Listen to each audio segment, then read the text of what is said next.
তাহাজ্জুদ আর ফজরের অভ্যাস আছে যার, রহমত পূর্ণ প্রভাত হয় তার।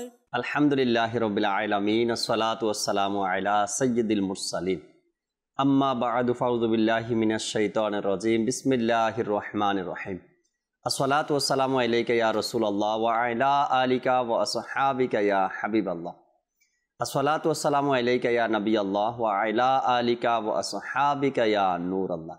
মাদানী চ্যানেলের দর্শক শ্রোতা, আলহামদুলিল্লাহ আরো একবার উপস্থিত হয়েছি রহমতপূর্ণ প্রভাত এই অনুষ্ঠানে। যে যেখান থেকে আমাদের অনুষ্ঠান দেখছেন সকল দর্শককে জানাই আন্তরিক মোবারকবাদ। আল্লাহ নবী রসুল আরবি হুজুরপুর নূর সাল্লাল্লাহু তাআলা আলাইহি ওয়াসাল্লাম ইরশাদ করেন, যে ব্যক্তি জুমার দিন আমার উপর দুরূদ শরীফ পড়বে, কিয়ামতের দিন আমি তার জন্য সুপারিশ করব। অন্য এক হাদিসে মোবারকার মধ্যে রয়েছে, যে ব্যক্তি জুমার দিনে 80 বার দুরূদ শরীফ পাঠ করবে, আল্লাহ তাআলা ওই ব্যক্তির 80 বছরের গুনাহকে ক্ষমা করে দিবেন। আমাদের উচিত জুমার দিনে দুরুদ ও সালাম পাঠ করা এবং নিজের মাগফিরাতের জন্য দোয়া করা। আল্লাহ তাআলা তৌফিক দান করুক। সাল্লু আলাল হাবিব সাল্লাল্লাহু তাআলা আলা মুহাম্মদ সাল্লাল্লাহু তাআলা আলাইহি ওয়াসাল্লাম। দর্শক শ্রোতা, অন্যান্য দিনের মতো আজকে আমাদের সাথে নাতখা ইসলাম ভাই রয়েছেন। আমরা হামদে বারি তাআলা নাতে রসুলে মকবুল সাল্লাল্লাহু তাআলা আলাইহি ওয়াসাল্লাম শুনবো আজকের অনুষ্ঠানে। এরপরে মোবাল্লিগে দাওয়াত ইসলামী রয়েছেন। আমরা আজকের অনুষ্ঠানে ইনশাআল্লাহ তাআলা একটি বিষয় নিয়েছি আলোচনা করার জন্য, নেকির দাওয়াত দেওয়ার জন্য, আপনাদেরকে কিছু ভালো কথা শোনানোর জন্য, যাতে করে মাদানী চ্যানেলের মাধ্যমে আমরা নিজেকে সংশোধন করতে পারি, কিছু শিখতে পারি, দিন ইসলামের কিছু শুনে আমরা যেন আমল করতে পারি ইনশাআল্লাহ তাআলা। আজকের বিষয় কি নিয়েছি আপনাদেরকে জানাবো একটু পরে। আগে আমরা অনুষ্ঠানের শুরুতে হামদে বারি তাআলা শ্রবণ করব, এরপরে আজকের বিষয় জানাবো। সঙ্গেই থাকুন, আমরা হামদে বারি তাআলা শ্রবণ করি। সাল্লু আলাল হাবিব সাল্লাল্লাহু তাআলা আলা মুহাম্মদ সাল্লাল্লাহু তাআলা আলাইহি ওয়াসাল্লাম। জি ভাইরা, আসুন হামদে বারি তাআলা পাঠ করার পূর্বে ভালো ভালো নিয়ত করে নিই, কেননা মুমিনের নিয়ত তার আমলের চেয়ে উত্তম। ইনশাআল্লাহ আমি নিয়ত করে নিচ্ছি, আমি হামদে বারি তাআলা পাঠ করবো আল্লাহ তাআলা তার প্রিয় হাবিব সাল্লাল্লাহু তাআলা আলাইহি সাল্লামের সন্তুষ্টি অর্জনের জন্য। তো আসুন হামদে বারি তাআলা পাঠ করার পূর্বে দুরূদ শরীফ পাঠ করে নিই। সাল্লি আলা রাসূলিনা সাল্লি আলা মুহাম্মাদিন সাল্লি আলা হাবিবিনা সাল্লি আলা মুহাম্মাদিন। খোদারি পরের শান তোমার, তুমি নবীদের সরদার। খোদার পরের শান তোমার, তুমি নবীদের সরদার। তুমি মালিকে জমানা, মদনী দিনে বলে সাল্লি আলা রাসূলিনা সাল্লি আলা মুহাম্মাদিন। আল্লাহু আল্লাহ আল্লাহু আল্লাহ আল্লাহু আল্লাহ আল্লাহু আল্লাহ আল্লাহু আল্লাহ আল্লাহু আল্লাহ আল্লাহু আল্লাহ। পুষ্প কলি গুঞ্জন শোনায় আল্লাহু আল্লাহ, বৃক্ষরাজে পাতায় পাতায় আল্লাহু আল্লাহ। পুষ্প কলি গুঞ্জন শোনায় আল্লাহু আল্লাহ, পুষ্প কলি গুঞ্জন শোনায় আল্লাহু আল্লাহ। বৃক্ষরাজের পাতায় পাতায় আল্লাহু আল্লাহ আল্লাহু আল্লাহ আল্লাহু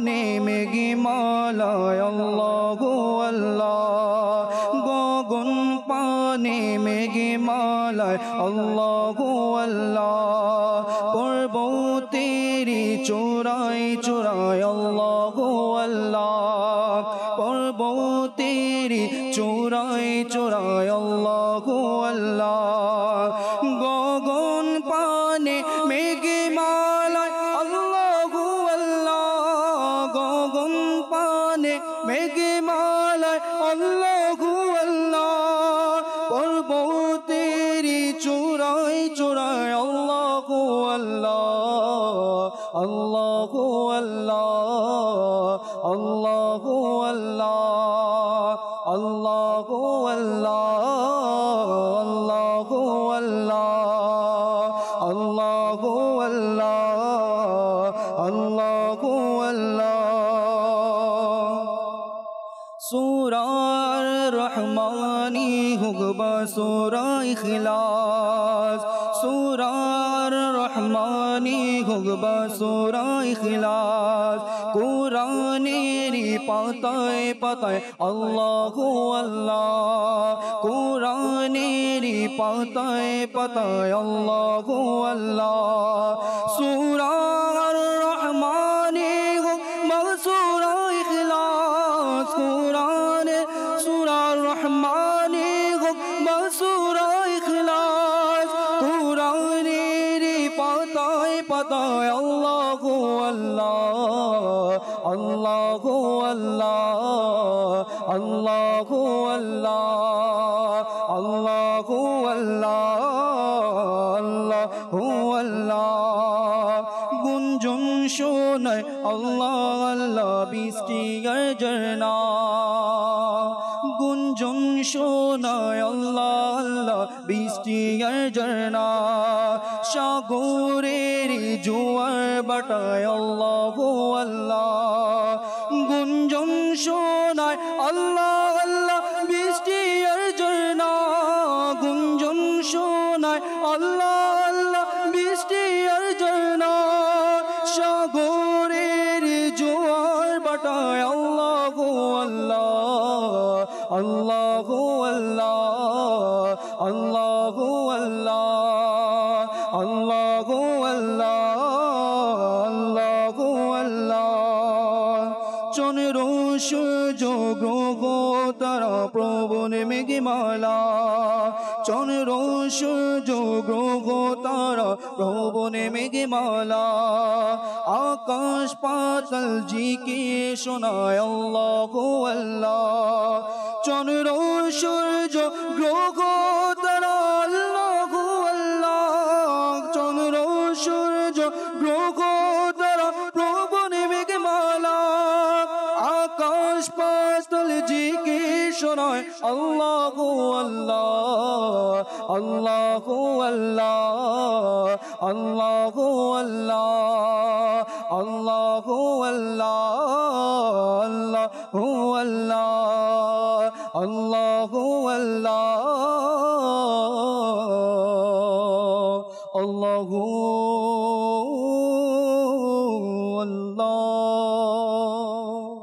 সুবহানাল্লাহ, সুবহানাল্লাহ। পবিত্র জুমার দিনে সকালবেলা মাদানী চ্যানেলের সাথে আল্লাহ তাবারক ওয়া তাআলার হামদ, জিকির, আল্লাহ তাআলার প্রশংসা করার সেই তৌফিক, সেই সুযোগ আল্লাহ তাআলা আমাদেরকে দান করেছেন। কত মানুষ এই সময় আরাম করছে, ঘুমিয়ে আছে, অন্য কাজে ব্যস্ত আছে, ব্যবসা বাণিজ্য নিয়ে ব্যস্ত আছে, দুনিয়া নিয়ে ব্যস্ত আছে। আর ঠিক এই মুহূর্তে আল্লাহ তাবারক ওয়া তাআলা দিন শুরু হয়েছে আমাদের আলহামদুলিল্লাহ মাদানী চ্যানেলের এই অনুষ্ঠান আর আল্লাহ তাআলার প্রশংসা করতে করতে আল্লাহ তাবারক ওয়া তাআলা আমাদের এই জিহ্বাকে সব সময় তার জিকিরের মধ্যেই যেন ব্যস্ত রাখতে পারে, সে তৌফিক আমাদেরকে দান করুক। আজকে আমরা ইনশাআল্লাহ তাআলা অনুষ্ঠানে যে বিষয় নিয়ে আলোচনা করব দর্শক শ্রোতা, এই বিষয়ে হযরত আলী রাদিয়াল্লাহু তাআলা আনহু এর একটি বাণী আমরা শ্রবণ করব, এরপরে বিষয় আমাদের বুঝে আসবে। আমিরুল মুমিনিন শেরে খোদা আলী রাদিয়াল্লাহু তাআলা আনহু ইরশাদ করেন, এ দিনসমূহ তোমাদের জীবনের পাতা স্বরূপ, তাই উত্তম আমল দ্বারা তোমরা এ পাতাসমূহকে সাজিয়ে নাও। আমল নামার যে পাতা রয়েছে, আলী রাদিয়াল্লাহু তাআলা আনহু বলেন এই দিন, এই সময়, এই হায়াত, এটা জীবনের পাতা স্বরূপ। তুমি এই পাতাকে আমল নামার যে পাতা রয়েছে, পাতাকে আমরা নেকি দিয়ে ভরপুর করতে চাই, নেকি দিয়ে পরিপূর্ণ করতে চাই। আলী রাদিয়াল্লাহু তাআলা আনহু বলেন, উত্তম আমল দ্বারা তোমরা এই পাতাসমূহকে সাজিয়ে নাও। যদি সাজাতে না পারি, হয়তোবা এই পাতার মধ্যে গুনাহ লেখা হবে, আর এই গুনাহের কারণে আমাকে জাহান্নামে শাস্তি ভোগ করতে হবে। আজকের বিষয় সময় কোথায়। অনেক মানুষের এটা আমরা বলতে পারি একটা ডায়লগ বা সচরাচর আমরা বলে দেই মানুষকে, ভাই আজকাল তো ফোনও দেন না আপনি। আরে ভাই ফোন দিব, সময় কোথায়। মা সন্তানকে বলে, বাবা একবার আসো, দেখা করে যাও, তোমাকে দেখতে মন চায়। আসবো মা, সময় কোথায়। আত্মীয় স্বজন বলে, আরে ভাই অনেক ব্যস্ত হয়ে গেছেন আপনি, এখন আর আগের মতো সময় দেন না, আসেন না আমাদের সব বাড়িতে। সময় কোথায়। কাজ থাকুক বা না থাকুক, একটা কথা ছুঁড়ে মারলাম, সময় কোথায়। ইলমে দিন অর্জন করব, সময় কোথায়। মাদানী চ্যানেল দেখবো, সময় কোথায়। মাদানী কাফলাতে যাব, সময় কোথায়। এক কথায় অর্থাৎ আমরা পার পেয়ে গেলাম। কিয়ামতের ময়দানে যখন দাঁড় করানো হবে, ওখানেও বলে দিব কি সময় কোথায়, এখন আমলনামার হিসাব দিব। এটা তো আর হবে না। দুনিয়ার মানুষকে ধোকা দিতে পারলাম, দুনিয়ার মানুষকে এক কথায় বুঝিয়ে দিলাম, সময় কোথায়। মাকে বললাম মা সময় নেই, বাবাকে বললাম সময় নেই, আত্মীয় স্বজনকে বললাম সময় নেই, ইলমে দিনকে বললাম সময় নেই, মাদানী কাফলাকে বললাম সময় নেই, ইবাদতকে বললাম সময় নেই। কিন্তু কিয়ামতের ময়দানে তো সময় কোথায়, এ কথা চলবে না রফিক ভাই।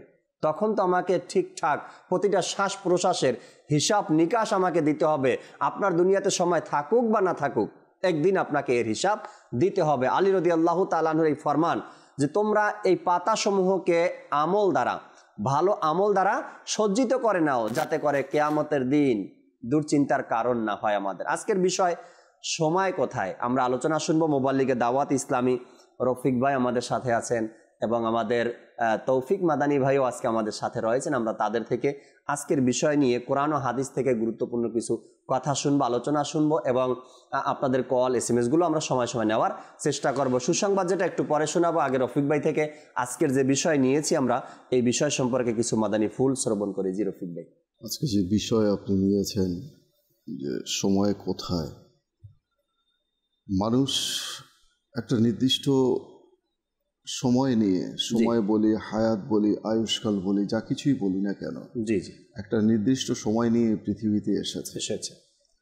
আর এই নির্দিষ্ট সময়ের মধ্যেই আমাদেরকে সকল কাজ করতে হবে। সকল কাজ বলতে শুধু প্রয়োজনীয় কাজকেই বোঝানো হয়েছে, অপ্রয়োজনীয় কাজকে নয়। কেননা আল্লাহ তাআলা আমাদেরকে অনর্থক কোনো কাজ, অপ্রয়োজনীয় কোনো কাজ, যে কাজ কোনো প্রয়োজনের নয়, উদ্দেশ্যহীন কোনো কাজ করার জন্য দুনিয়াতে প্রেরণ করেননি। কাজেই আপনি যে কথাগুলো বললেন যে মা বাবা সন্তানকে দেখতে চাচ্ছে, এটাও তো সওয়াবের কাজ। যে কোনো সন্তান যদি তার মা বাবার সাথে নেক নজরে, মা বাবার প্রতি একবার নেক নজরে তাকায়, তাহলে তার আমল নামায় মকবুল হজের সওয়াব লিখে দেয়। সুবহানাল্লাহ, সুবহানাল্লাহ। তো কাজে এটাও সওয়াব, এটাও ইবাদতের কাজ। এখন সেই কাজের জন্য যদি আমার সময় না থাকে, কিংবা আত্মীয় স্বজনের সাথে সাক্ষাতের সময় না থাকে, যাদের সাথে সাক্ষাৎ করার বৈধতা শরীয়ত দিয়েছে, তো সেখানেও আমরা সেই কাজকেও আমরা ইবাদতে আমরা পরিণত করতে পারি। তো সেই কাজের জন্য যদি আমাদের সময় না থাকে, ইবাদত বন্দেগী তো অনেক ঊর্ধ্বের কথা। এখন কাউকে যদি আমি বলি যে নামাজ পড়ার সময় হয়ে গেছে আসুন, এখন সে যদি বলে যে ভাই অনেক ব্যস্ত, এখন সময় নেই, পরে পড়ে নেব, তো কোন কাজের জন্য সময় আছে? সোশ্যাল মিডিয়াতে বুঁদ হয়ে থাকার জন্য সময় আছে, বন্ধু বান্ধবের সাথে আড্ডা দেওয়ার জন্য সময় আছে, রাইট, বন্ধু বান্ধবকে চ্যাটিং করার জন্য সময় আছে, অযথা গল্প গুজবের মধ্যে সময় দেওয়ার জন্য সময় আছে, পৃথিবীর বিভিন্ন প্রাকৃতিক দৃশ্য দেখার জন্য উদ্দেশ্যহীনভাবে ঘুরে বেড়ানোর জন্য সময় আছে। কোন কাজের জন্য? প্রত্যেকটা উদ্দেশ্যহীন কাজের জন্য সময় আছে, কিন্তু যেই কাজের মধ্যে সওয়াব রয়েছে, যেই কাজের মধ্যে পুণ্য রয়েছে, যেই কাজ বান্দাকে জান্নাতে নিয়ে যাবে, যে কাজ করলে কিয়ামতের দিনে তার আমল নামায় নেকির অংশ ভারী হয়ে যাবে, আমল নামা ভারী হয়ে যাবে, সেই কাজের জন্য সময় নেই। সেই সময় কোথায়? আল্লাহ নবী সাল্লাল্লাহু আলাইহি ওয়াসাল্লাম ইরশাদ করেন যে জান্নাতবাসীরা কোনো জিনিসের জন্য আফসোস করবে না। জাকির ভাই, জি, জান্নাতের মধ্যে জান্নাতবাসীরা কোনো জিনিসের জন্য আফসোস করবে না। শুধু একটা জিনিস, একটি বিষয়ে তারা আফসোস করবে যা তারা দুনিয়ায় আল্লাহর স্মরণ ব্যতীত অতিবাহিত করেছিল। শুধু একটি জিনিস, এই সময়কে নিয়ে, ওই মুহূর্ত, যেই মুহূর্ত তারা আল্লাহর স্মরণ ব্যতীত দুনিয়াতে অতিবাহিত করেছিল, ওই সময়টার জন্যই তারা আফসোস করবে।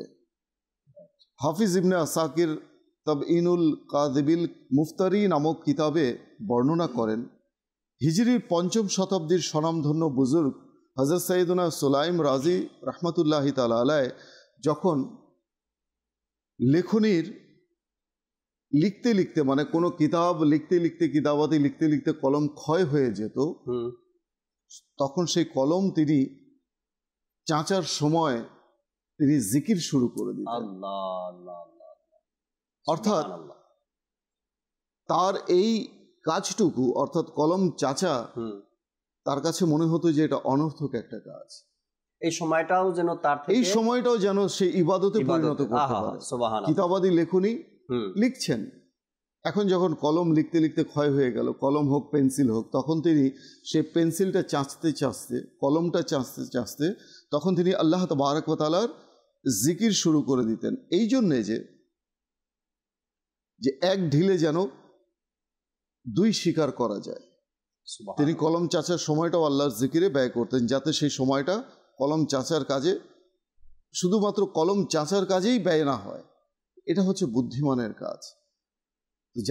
যারা বুদ্ধিমান তারা তাদের প্রত্যেকটা জীবনের সময়কে, প্রত্যেকটা মুহূর্তকে তারা ইবাদতের মধ্যে কাজে লাগিয়ে দেয়। আমাদের প্রাত্যহিক জীবনে অনেক এমন কাজ আছে যেটা মুবাহ। যেমন আপনি গোসল করাটাই ধরে নিন, প্রতিদিন গোসল করা, এটা কি মুবাহ। জুমার দিন গোসল করা হচ্ছে সুন্নাত, এবং ফরজ গোসল যখন ফরজ হয় তখন ফরজ। তো প্রতিদিনের যে মুবাহ যে গোসলটা, এটাও বান্দা ইবাদতের মধ্যে শামিল করে নিতে পারে। সুবহানাল্লাহ। কিভাবে?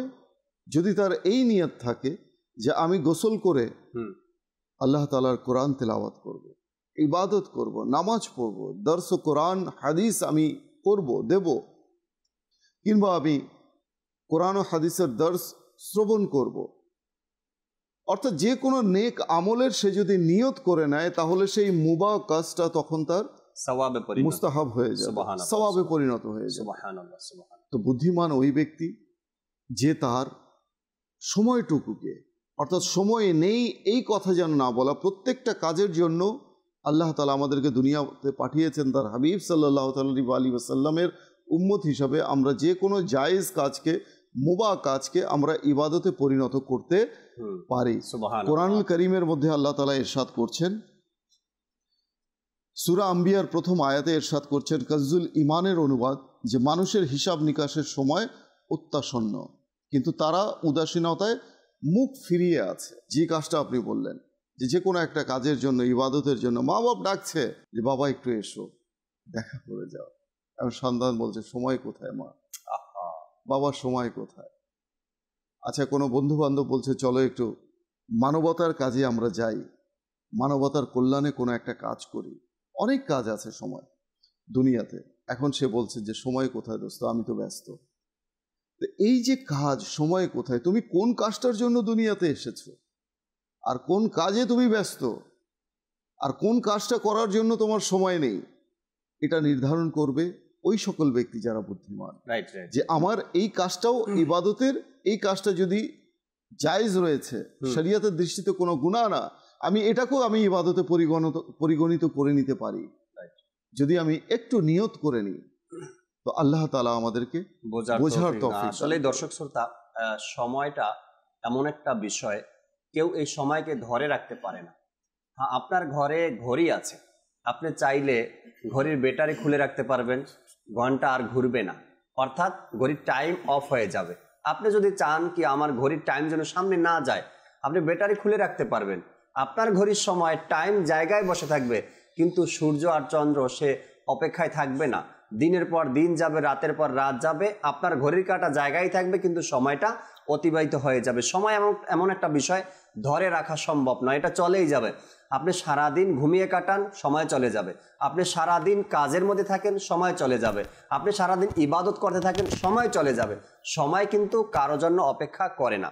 আর এই সময়কে মূল্যায়ন করতে হবে, সময়কে গুরুত্ব হিসাবে দেখতে হবে। সময়টা যেন আমার থেকে এমন এমন ব্যক্তিরা পৃথিবী থেকে চলে গিয়েছেন যারা প্রতিটা সেকেন্ডকে মূল্যায়ন করতেন, আর প্রতিটা সেকেন্ডের তারা নিজের কাছে অনেক দামি মনে করতেন, ইবাদত করতেন, রিয়াজত করতেন, কাজে লাগাতেন। আর ওই সকল ব্যক্তিদের নাম আজ ইতিহাসের পাতায় পাওয়া যায়। তারা সময়কে গুরুত্ব দেওয়ার কারণে, সময়কে মূল্যায়ন করার কারণে আজ তাদের ইতিহাসে তাদের নাম রয়েছে। দর্শকের কিছু কলের দিকে যাব, এর আগে তৌফিক মাদানী ভাইকে বলবো কল শুনি, এরপর আপনার কাছে আসবো যে আপনার যে সম্পর্কটা এখন বর্তমানে, যে আপনার ব্যস্ততা জামিয়াতুল মদিনার সাথে, একটা ছাত্র, একজন ছাত্র ভাই নিজের লাইফ লেখাপড়া চলাকালীন অবস্থায় সময়টা কিভাবে ম্যানেজ করতে পারে, সময় কোথায়? আজকে ছাত্রদেরকেও যদি কল করা হয় বা কথা বলা হয় দিনের কাজের ব্যাপারে, দিনী কাজের ব্যাপারে বলেন, বা বাবা মার খেদমতের ব্যাপারে বলেন, বা ইবাদত বা তেলাওয়াত বা ব্যক্তিগত মোতালা যেটা বলি আমরা, ব্যক্তিগত কিতাবাদি পড়া, তো ক্লাসের পড়াই তো শেষ হয় না, সময় কোথায়? অর্থাৎ ছাত্ররা কিভাবে নিজের সময়কে ম্যানেজ করলে ইবাদত এবং মা বাবার খেদমত, নিজের পার্সোনালি যে পড়া, কিতাব অধ্যয়ন করা, এই বিষয় নিয়ে ইনশাল্লাহ আপনার থেকে কিছু শুনবো। দর্শক শ্রোতা, আশা রাখি অনেক ছাত্র ভাইরাও আমাদের সাথে আছেন। নিজের সময়কে কিভাবে আমরা কাজে লাগাবো, আর এই কথা যেন আমাদের থেকে বের না হয়, সময় কোথায়? মায়ের কাছে যাব, সময় কোথায়? অধ্যয়ন করব, সময় কোথায়? এটা যেন আমরা না বলি। তৌফিক মাদানী আমাদেরকে আশা করি কিছু এই বিষয়ে কথা শোনাবেন। আগে দর্শকের কল শুনি। জি, কল শুনিয়ে দেন। রাজশাহী জেলা বাগমারা থানা গোবিন্দপাড়া ইউনিয়ন মারিয়ার গ্রাম থেকে বলি। আমার নাম আসাদুজ্জামান। আমি চ্যানেল দিনই থেকে আমার কাছে অত্যন্ত ভালো সুন্দর লাগে। আপনাদের প্রোগ্রাম শুনতে আমার অত্যন্ত ভালো লাগে। পরিবার সবাই দেখে, সবাইকে বলে মাদানী চ্যানেল দেখার জন্য আমার জন্য দোয়া করবেন। মাশাআল্লাহ, আপনার জন্য তো দিল থেকে, অন্তর থেকে দোয়া। আল্লাহ তাবারক ওয়া তাআলা আপনাকে কবুল করে নিক। মাদানী চ্যানেল থেকে যা দেখছেন, যা শিখছেন, এর উপরে আমল যেন করতে পারেন, আল্লাহ তাআলা সে তৌফিক দান করুক। মাদানী চ্যানেল দেখার জন্য মানুষকে নেকির দাওয়াত দিচ্ছেন, খুব ভালো কাজ দিতে থাকেন। ইনশাআল্লাহ তাআলা ঘরে ঘরে মাদানী চ্যানেল চলবে, দেখবে, মানুষের সংশোধন হবে ইনশাআল্লাহ তাআলা। পরবর্তী কল দেন। আমার নাম সাদিয়া হাসান শিফা, আমি পঞ্চগড় কামারপাড়া থেকে বলছিলাম। আমি একটা নাচ শিখেছি, নাচটি হলো কান্দি গিয়া কান্দর এমন কান্দি গিয়া বান্দর।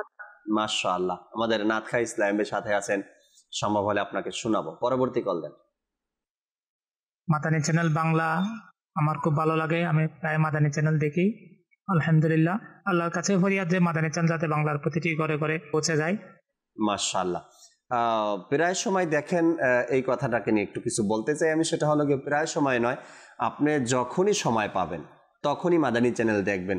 প্রায় সময় দেখলে হয়তো বা একটু দেখবেন, একটু দেখবেন না, এতে করে পুরো অনুষ্ঠানও, যেমন আজকে রহমতপূর্ণ প্রভাতে আমরা বিষয় নিয়েছি সময় কোথায়। এখন যদি আপনি 5 মিনিট দেখে চলে যান, তবে পুরা যে একটা বিস্তারিত আলোচনা, এটা আপনি শুনতেও পাবেন না, আর এর প্রতি আপনার সময়ের প্রতি একটা আগ্রহ যে বাড়বে, সেটাও আপনার দ্বারা হবে না। তো এই জন্য যখনই সময় পান পুরো অনুষ্ঠান দেখেন, মাদানী চ্যানেল দেখতে থাকেন। আল্লাহ চাই ইনশাআল্লাহ তাআলা পরিবর্তন আপনি নিজেই দেখতে পারবেন। পরবর্তী কল দেন। আমি মোহাম্মদ আসলাম, দিনাজপুর থেকে বলছি। আমি একটি কালাম শুনতে চাই। মাদিনায় ডাকো, মাদিনায় ডাকো, মক্কি মাদানী। শুনিয়ে দিলে খুশি হতাম। মাশাআল্লাহ। আরে আসলাম ভাই, আপনি কালাম শুনতে চেয়েছেন, কেন শোনাবো না, অবশ্যই শোনাবো, সাথে থাকেন। ইব্রাহিম ভাই কয়েকটা কমেন্টস পরে নি, আপনার জন্য কিছু আসছে SMS, এরপরে কালাম শুনবো ইব্রাহিম ভাই থেকে। একজন লেখলেন, আসসালামু আলাইকুম। ওয়ালাইকুম আসসালাম রহমতুল্লাহ। কাউসার ভাই আছেন সিঙ্গাপুর থেকে আমাদের সাথে, কেমন আছেন আপনারা সবাই? আলহামদুলিল্লাহ। জাকির ভাই, একটি নাত শরীফ শুনতে চাই, লাগছে এমন হয়তো নবী ডাকবে মদিনায়, কালামটি তিনি শুনতে চেয়েছেন। মাহি একজন আমাদের সাথে আছেন, তিনি আখাউড়া থেকে অনুষ্ঠান দেখছেন, দোয়া করবেন আমার মার জন্য। ইনশাআল্লাহ তাআলা দোয়া করি, আপনার মা যদি অসুস্থ থাকে আল্লাহ তাআলা শেফা দান করুক, হায়াতে তৈয়বা দান করুক। এরপরে কাইয়ুম ভাই আছেন, আসসালামু আলাইকুম। ওয়ালাইকুম আসসালাম। জাকির ভাই কেমন আছেন? আলহামদুলিল্লাহ ভাই, ভালো আছি আপনাদের দোয়ায়। এবার উজ্জ্বল আত্তারি ভাইও আছেন, আসসালামু আলাইকুম। ওয়ালাইকুম আসসালাম রহমতুল্লাহ। জাহিদ ভাইও আছেন আমাদের সাথে, কালাম শুনতে চেয়েছেন। তৌফিক ভাই একটু সময় দেন, আমরা নাতে রসুল শুনি নেই, এরপর আপনার থেকে আলোচনা শুনবো। জি, আমাদেরকে নাতে রসুলের মকবুল সাল্লাল্লাহু আলাইহি সাল্লাম শুনিয়ে দিন। সাল্লু আলাল হাবিব সাল্লাল্লাহু তাআলা আলা মুহাম্মদ সাল্লাল্লাহু তাআলা আলাইহি ওয়াসাল্লাম। আলা রাসূলিনা সাল্লি আলা মুহাম্মাদিন। আমার মুঝে দে বেখুদা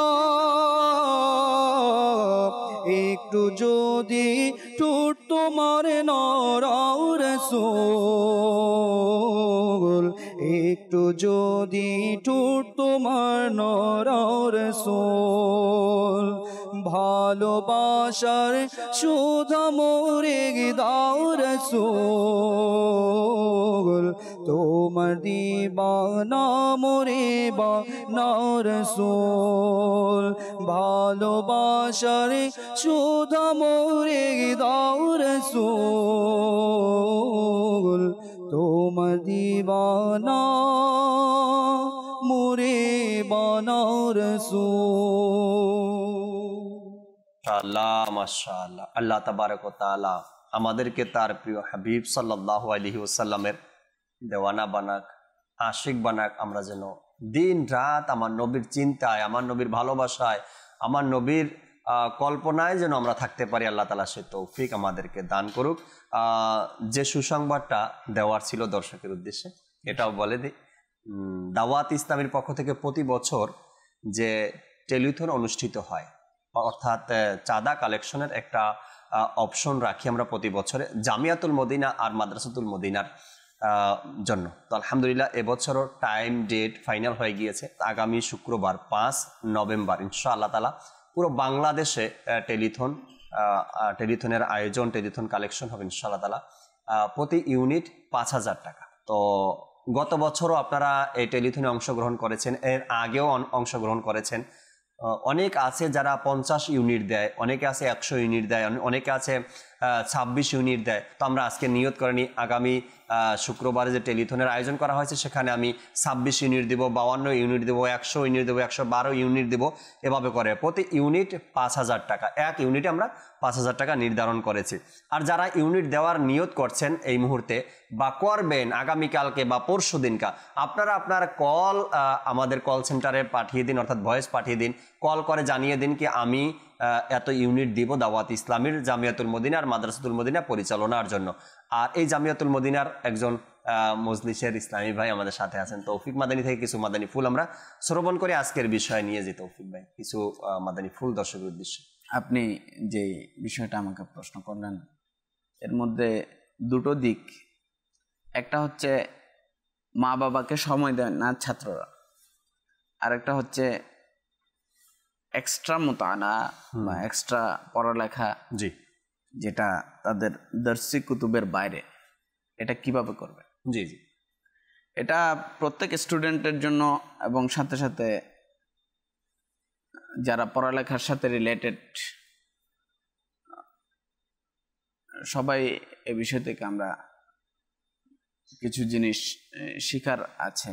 দেখেন, আমরা টাইম ম্যানেজমেন্ট এখন একটা খুব গুরুত্বপূর্ণ বিষয় হয়ে দাঁড়িয়েছে বর্তমান বিশ্বে। এর টাইম ম্যানেজমেন্ট, এমনকি টাইম ম্যানেজমেন্টের উপর অনেক অনেক গবেষণা বা লেখাপড়া চলতেছে। জি জি। তো আমরা যারা জামিয়াতুল মদিনায় বা অন্যান্য শিক্ষা প্রতিষ্ঠানে লেখাপড়ার মধ্যে ব্যস্ত রয়েছে বা ছাত্র, আমাদের জন্য টাইম ম্যানেজমেন্ট জিনিসটা খুব গুরুত্বপূর্ণ। আমরা তো ক্লাস টাইমে ক্লাস করি 8টা থেকে 4টা কিংবা 8টা থেকে 1টা কিংবা 10টা থেকে 4টা, যার যেরকম টাইম। তো ওই টাইমিংয়ে আমরা লেখাপড়া করি, ক্লাস হুজুরা আমাদেরকে দরস তাদরিস করে, আমরা এটা শিখি, ফিডব্যাক দিই।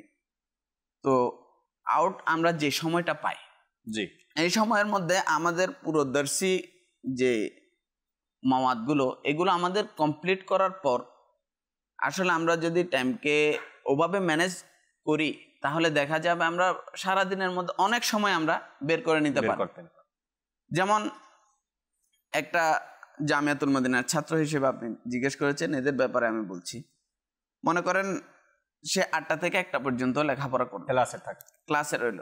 তো ধরেন আমাদের জোহরের নামাজ কয়টায়? 1:30টায়। তাহলে মাঝখানে আমার সময় কতক্ষণ? আধা ঘন্টা সময় মাঝখানে গ্যাপ। এই আধা ঘন্টা সময়ের মধ্যে আমার কাজ কি? অজু করতে হবে, ফ্রেশ হতে হবে, নামাজে যেতে হবে, সুন্নাত পড়তে হবে। তাহলে আমার মাঝখানে আমি যদি 6 মিনিট এটার জন্য ছেড়ে দেই, আরো আপনার প্রায় 26 মিনিট 25 মিনিট আমি সময় এখানে পেয়ে যাই। তো এই সময়টাকে আমি কি করি? এই সময়টাকে আমি হয়তো বা একটু রেস্ট, একটু অনেকক্ষণ ক্লাস করলাম, ক্লান্ত হয়ে শুয়ে পড়লাম, এই সময়টাকে আমরা অবহেলায় কাটিয়ে দেই। তাহলে এখানে আধা ঘন্টা সময় আমাদের ওয়েস্ট হয়ে যাচ্ছে। সাথে সাথে আমরা যখন নামাজ দোয়া শেষ করি, নামাজ দোয়া শেষ করার পর খাবার খেয়ে যখন আমি পুনরায় পড়তে বসবো, এর পূর্ব পর্যন্ত দেখা যায় মনে করেন 1:40 যদি আমার কাজ শেষ হয় নামাজের, তাহলে আমার পড়ালেখায় বসতে বসতে 2:30 বেজে যাচ্ছে। তাহলে 2:30 বাজতে তাহলে আমার মাঝখানে কতক্ষণ সময় পাওয়া গেল? প্রায় 50 মিনিটের মতো। 50 মিনিট। এই 50 মিনিট সময় কি আমার খাইতে লাগে? খাওয়ার প্রয়োজন পড়ে না। আমরা কি করি? থালা নিয়ে বসলাম, বসে গল্প গুজব শুরু হয়, গল্প গুজবের মধ্যে সময়টা কাটিয়ে দিলাম। ওই 2:30 বাজলে পরে আমি গিয়ে বই নিয়ে বসবো, ওই প্ল্যানিং থাকে। যদি আমরা এর আগেই এই 50 মিনিট সময় ঠিক আছে আমার লাগবে, কিন্তু 50 মিনিটের লাস্ট 10 মিনিট আমি খাওয়ার জন্য রাখি, বাকি 40 মিনিটকে আমি চাইলে এখানে কাজে লাগাইতে পারি। সাথে সাথে আপনি হালকায় বসলেন বা পড়ালেখায়, ওখানে আমাদের সিস্টেম আছে 4-5 জন মিলে একসাথে পড়ে। আচ্ছা। তো হালকা নিগ্রান যতক্ষণ আসে না ওর জন্য আবার অপেক্ষা 5 মিনিট 7 মিনিট ওখানে। তো এই টাইমটাকে আমি ম্যানেজ করি। আচ্ছা। সাথে ওখানে পড়ালেখা শেষ করে আমরা ঘুমোতে যাই। ঘুমোতে গিয়ে দেখা যায় বিছনায় করতে করতে গল্প করতে করতে আরো 20-25 মিনিট ওখানে আমরা ওয়েস্ট করে ফেলি। ওই টাইমটাকে আমরা হাতে নেই যে আমার এই টাইমটাতে আমি বসে বসে পড়তে থাকবো, যখন আমার ঘুম চলে আসবে ঘুমিয়ে যাব। তো এভাবে আমরা আসরের পর, মানুষ মনে করে আসরের পরে এটা রিল্যাক্সমেন্ট, মানে এটাতে কোনো পড়ালেখাই করা যাবে না, এটা করলে মাথার ব্রেন খারাপ হয়ে যাবে, এরকম একটা কনসেপ্ট কিন্তু আছে। এটা আপনি দিনই বলেন বা দুনিয়াবি বলেন সবার। আসলে এই জিনিসটা হচ্ছে আপনার যখন সূর্য ডুবে এর কিছুক্ষণ সময় পর্যন্ত। আচ্ছা। এটা ফুল টাইম যে আপনি টোটালি পড়ালেখা করতে পারবেন না এরকমের না। আপনি যদি মনে করেন সূর্য ডুবার 20 মিনিট আগে পড়ালেখা ছেড়ে দেন বা 20-25 মিনিট পর্যন্ত আপনি ফ্রেশ মাইন্ডে একটু ঘোরাফেরা করেন, তাহলে এটা আপনার মাইন্ডের জন্য ভালো এবং আপনি ওই সময় পড়ালেখা না করাটা এটার ব্যাপারে আছে। তো এটার জন্য দিনইভাবে যে জিনিসটা সে ওই সময় ইস্তেগফার করার টাইম, এই টাইমটা হচ্ছে ইস্তেগফার করার সূর্য ডুবার কিছুক্ষণ আগে থেকে, মাগরিবের পূর্ব মুহূর্তে। তো এভাবে কিছু জিনিস আমরা পাই। এই সময়টা হচ্ছে ইস্তেগফার করার। তো যারা ওয়াজিফা যায় পড়বে, ইস্তেগফার করবে, এই সময়টা গুরুত্বপূর্ণ। আর চাইলে কেউ ঘোরাফেরা করে নিজের মাইন্ডকে ফ্রেশ করলো, কিন্তু এর পূর্ব পর্যন্ত আমরা প্রায় আধা ঘন্টা, কোনো সময় 1 ঘন্টাও আমরা এখানে সময় পাই যখন দিন বড় থাকে। তো এভাবে আমরা এই সময়টাকে কাজে লাগাতে পারি। সাথে রাত মাগরিবের পর থেকে এসা পর্যন্ত এটা তো পড়তেই হবে, এটা অনেক গুরুত্বপূর্ণ। হাদিস শরীফে 2টা সময়ের বরকতের জন্য দোয়া করা হয়েছে। হুজুর সাল্লাল্লাহু আলাইহি ওয়াসাল্লাম 2টা সময়ের জন্য দোয়া করেছেন, একটা হচ্ছে ফজরের পর, আর একটা হচ্ছে মাগরিবের সময়। ফজরের সময় আর মাগরিবের সময়, এই 2টা সময় এত গুরুত্বপূর্ণ। এই 2টা সময় আপনি যে কোনো কাজ করবেন ইনশাআল্লাহ এই সময়গুলোতে বরকত পাবেন। সুবহানাল্লাহ। তো এই সময়টাতে তো অনেক গুরুত্বের সাথে এই সময়গুলোকে আপনাকে কাজে লাগাতে হবে, পড়তে হবে। এরপরে আসেন ইশারের পর বা ইশারের আগেও আমরা নামাজের বিরতির জন্য, খাবারের বিরতির জন্য যথেষ্ট টাইম ওয়েস্ট করে থাকি। এই সময়টাকে আমরা ম্যানেজ করি। সাথে ইশারের পরে ইশা থেকে ফজর পর্যন্ত এর সময়ের মধ্যে আমি কতক্ষণ ঘুমাই, এই ঘুমানোর টাইমটা মাইনাস করে ফুল টাইমটাকে আমি কাজে লাগাই পড়ালেখার ক্ষেত্রে। তো দেখা যাবে আমরা বিশাল একটা সময় পাবো, যে সময়টাতে আমরা ক্লাসের পড়া কভার করে আমরা আরো এক্সট্রা সময় পাবো, যে সময়ের মধ্যে আমরা অনেক অন্য বেশি কিতাব। থেকে বেশি পড়ালেখা ইনশাআল্লাহ করতে পারবো। মাশাআল্লাহ। এটা দর্শী হোক, দর্শী কুতুবের বাইরে হোক। Right right. দ্বিতীয় যে বিষয়টা, মা বাবাকে সময় দেওয়া। একজন ছাত্রের জন্য মা বাবাকে সময় দেওয়া খুবই গুরুত্বপূর্ণ এবং সম্ভব। রাইট। ছাত্ররা যদি বলে আমাদের সময় থাকে না, আমি সবসময় পড়ালেখা নিয়ে ব্যস্ত থাকি, মা বাবা, এই জিনিসটা এক ধরনের বাহানা বলতে পারেন। যেমন ধরেন কেউ যদি হোস্টেলেও থাকলো, জামিয়াতুল মদিনায় বা বিভিন্ন জায়গায় হোস্টেলে থাকলো, প্রতি 2 মাসে একবার বাড়িতে যাক, একবার বাড়িতে গিয়ে 3 দিন সময় যদি ও বাড়িতে থাকে, 3 দিন সময় থেকে বাড়িতে মা বাবাকে সময় দেয়। এখন আমরা বাড়িতে গেলে হয় কি, আমরা যাই বাড়িতে যাওয়ার পরে ঘোরাঘুরি শুরু হয়, ঘোরাঘুরি, অনেকদিন পরে বাড়িতে আসলাম, কোথায় বন্ধু আছে, কোথায় কে আছে, আমরা ঘোরাফেরা করে সময় ওয়েস্ট করে দিলাম। আমরা যদি ওই সময় চাই 2 দিন 3 দিন সময়, আমরা যখন জামিয়াতুল মদিনা থেকে বাড়িতে তো যাওয়া হইতো, তো বাড়িতে গেলে আমরা বিশেষ করে 3টা জায়গায় টাইম ওয়েস্ট করতাম। একটা ছোট ভাই আছে, ছোট ভাইদের সাথে, মা বাবা, এই নিজের ফ্যামিলির লোক সব, ফ্যামিলির সাথে, আর এক্সট্রা 1-2 বন্ধুর সাথে হয়তো আউট কথাবার্তা হতো, ঘোরাফেরা হতো। বাকি সব সময় ফ্যামিলিতে, এদের মধ্যে টাইম ওয়েস্ট করতো।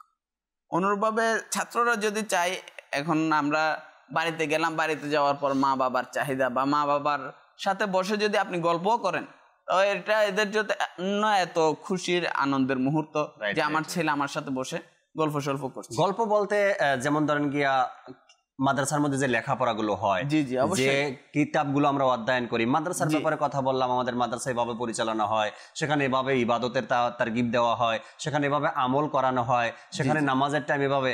মায়ের কাছে বসে আমার প্রতিদিনের যে একটা রুটিন আছে, শিডিউল আছে, এটা যদি মাকে শোনায়, মা এভাবে এভাবে এভাবে ওস্তাদ সাবরা আমাকে আমার সময়গুলো পার করছি আমি। আবার বাড়িতে যাওয়ার সময় যদি যে কিতাবগুলো আমাদের অধ্যয়ন করা দরকার, বাহারে শরিয়াত বলেন বা অন্যান্য কিতাবগুলো, ক্লাসি কিতাবের পরে অন্য কিতাব যেগুলো আছে ক্লাস টাইমে বা ক্লাসে পড়ানো হয় না, এমন কোনো কিতাব যদি আমরা সাথে নিয়ে যাই, নিয়ে গিয়ে বাড়িতে পড়লাম, বাড়ির মানুষ যারা আছে তাদের সামনে এই কিতাব থেকে দরজ দিলাম, তো তারাও কিছু শিখতে পারলো, আমারও সময় গেল, আমিও কিছু জানতে পারলাম কিতাব থেকে, কতই না ভালো হয়ে যায় না? নিজের লাইফটা কত সুন্দরভাবে অতিবাহিত হয়। একটা শেখার বিষয়, আর একটা হলো কি অপরকে শিখানোর বিষয়। আল্লাহ তাআলা বরকত দান করুক। খুব সুন্দর কিছু কথা আমরা শুনলাম, নিজের সময়কে কিভাবে আমরা অতিবাহিত করব, যাতে করে এই বাহানাটা না আসে সময় কোথায়। রফিক ভাইও শুনতেছিলেন কথাগুলো, অনেক ইসলামী ভাইয়ের কমেন্টসও আছে, না তো আমরা একটু পরে শুনবো। আগে রফিক ভাই থেকে কিছু মাদানী ফুল শুনে নিই। জি ভাই। আসলে সর্বোপরি এই একটাই কথা যে টাইম ম্যানেজমেন্ট। টাইম ম্যানেজমেন্ট যদি আমরা করে নিই, যে আমার এই কাজের জন্য এই সময়, নামাজের সময় আলাদা বের করে নিলাম, খাবার দাবারের সময় আলাদা, অধ্যয়নের সময় আলাদা, তারপর হচ্ছে আত্মীয় স্বজন পরিবার বর্গ যারা রয়েছে তাদের সাথে যোগাযোগের জন্য। আপনি দেখবেন বিশেষ করে প্রবাসী যারা প্রবাসে থাকে, এদের কিন্তু টাইম ম্যানেজমেন্টটা অধিকাংশ ক্ষেত্রে এরা ম্যানেজ করে নেয়। দেখেন আপনি, যারা দেশ ছেড়ে চলে গেছে তারা কিন্তু কল করে দেশের মানুষের খবরাখবর নেয়, কিন্তু আমাদের সময় হয় না যে প্রবাসে যারা আছে তাদেরকে একটু ফোন করে সময় নিয়ে। ভালো একটা কথা। এটা হচ্ছে এমন একটা টাইম ম্যানেজমেন্ট, আর এর জন্য দরকার হচ্ছে আকুতি, মনের একটা মানে প্রয়োজন বোধ করা, ফিল করা যে না আমি কাউকে ছেড়ে এসেছি, মানে আমি কাউকে লেফট করে এসেছি বিহাইন্ডে। তো এটা হচ্ছে সেই আকুতি, সেই প্রয়োজন থেকে এই জিনিসটা আসে। এখন আমি যদি এটাকে প্রয়োজন মনেই না করি তাহলে আমার কাছে সময় নেই। আর আমি যদি প্রয়োজন মনে করি তাহলে এর জন্য আমার কাছে পর্যাপ্ত সময় রয়েছে। ঠিক আছে না? তো আত্মীয় স্বজন এমনও দেখা যায় যে 6 মাস হয়ে গেছে, 9 মাস হয়ে গেছে, 1 বছর হয়ে গেছে। সাপোজ আপনি বোনের কথাই ধরে নিন, বোন ফোন করে বলছে ভাইকে যে ভাই অনেকদিন হলো তোর চেহারাটা দেখছি না, তুই একটু কাছে তো আয়, তোকে একটু দেখি। এখন ভাই বলছে আপা আমার সময় কোথায়, আমি তো ব্যবসা নিয়েই পড়ে আছি। এমনও মানে সময় দেখা যায় যে আমার সন্তান অসুস্থ, আমার সন্তানকে দেখার সময় হয় না। ভাই আপনি কোন ব্যস্ততার মাঝে আছেন যে আপনার সন্তান অসুস্থ, তাকে দেখার সময় নেই, আপনার বোন আপনাকে আহ্বান করছে, তাকে দেখার আপনার সময় নেই। হ্যাঁ, তো ওই যে আপনি একটা কথা বললেন যে কিয়ামতের দিন, আমি তো বলবো যে কিয়ামতের দিন তো অনেক দূরে, যখন মৃত্যুর দূত চলে আসবে তখনই কি বলবো সময় হে আজরাইল আজরাইল, আমার তো মরণের এখন সময় হয়নি, আমার সময় নেই, আপনি পরে এসে আমার রূহ কবজ করেন, এমনটা কি কোনো বলতে অজুহাত পারবো? চলবে না, এমনটা বলার কোনো অবকাশ নেই, থাকবে না। তো ওই সকল ইসলামী ভাই কিংবা ওই সকল ইসলামী আসলে বোন, এখানে যে বিষয়টা আসতেছে, আপনারা বলতেছেন মানে আত্মীয়তার বন্ধন রক্ষা করার জন্য একটা মানে সময়। আসলে একটা মজার বিষয় হলো, যদি কেউ আত্মীয়তার বন্ধন রক্ষা করে তাহলে তার হায়াত বেড়ে যায়। আহা সুবহানাল্লাহ। তো এটা তো এমন সময় দেওয়া যেটার বেনিফিট আপনি দুনিয়াতে থাকতে পেয়ে যাবেন। আসলে তৌফিক ভাই, প্রতিটা আত্মীয়ই কিন্তু অপেক্ষায় থাকে অবশ্যই আমার কাছে কল আসবে বা সে আমার খবরাখবর নিবে।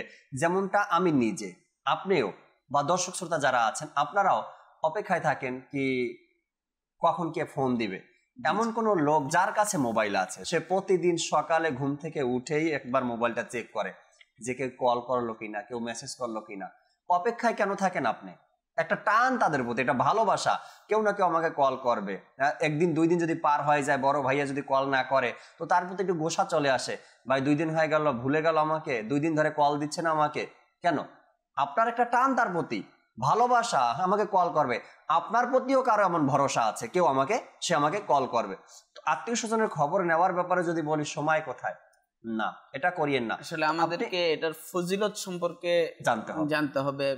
ফজিলতের বিভিন্ন বিষয় হাদিস শরীফে সেলাই রাহিমের অনেক গুরুত্ব, অনেক জি জি আত্মীয় সম্পর্ক বজায় রাখার অনেক গুরুত্ব রয়েছে। আমরা অনেক সময় আলোচনা করি অনুষ্ঠানে বিষয়গুলো নিয়ে। ইব্রাহিম ভাইয়ের কাছে যাব, নাতে রসুলে মকবুল সাল্লাল্লাহু আলাইহি সাল্লাম শুনবে, এর পূর্বে 2-একটা কলও শুনি। যে আমাদেরকে দর্শকের কল শুনিয়ে দিন। গোলাম হোসেন, চট্টগ্রাম থেকে বলতেছি। মাশাআল্লাহ, আল্লাহ মাদিনী চ্যানেলের অনুষ্ঠান দেখে আমরা অনেক কিছু শিখতে পারি, জানতে পারি। আল্লাহ তাআলা মাদিনী চ্যানেলকে আরো উন্নতি দান করুক, আর আমাদেরকেও মাদিনী চ্যানেল নিয়মিত দেখার, বিশেষ করে আমাদের ঘরের সদস্যদেরকে দেখানোর সৌভাগ্য দান করুক। কারণ আমাদেরকেও ঘরের লোকদেরকে শেখার জন্য সহজ ব্যবস্থা হচ্ছে মাদিনী চ্যানেল ঘরে ঘরে প্রচার করা। আমি আলহামদুলিল্লাহ যারা উপস্থিত আছেন সবাইকে ধন্যবাদ জানাই যে এরকম অনুষ্ঠান করতেছেন, আমাদের শিখাচ্ছেন। আল্লাহ আমাদেরকেও সেই অনুযায়ী আমল করার তৌফিক দান করুক। আসসালামু আলাইকুম ওয়া রাহমাতুল্লাহি ওয়া বারাকাতুহু। ওয়া আলাইকুম আসসালাম ওয়া রাহমাতুল্লাহি ওয়া বারাকাতুহু। আল্লাহ তাআলা বরকত দান করুন। পরবর্তী কল দেন। আমার নাম ফয়সাল, আমি নোয়াখালী থেকে বলছি। আমি একটি নাতে রাসূল শুনতে চাই, আরশের চেয়ে শ্রেষ্ঠ প্রিয় নবীর রওজা।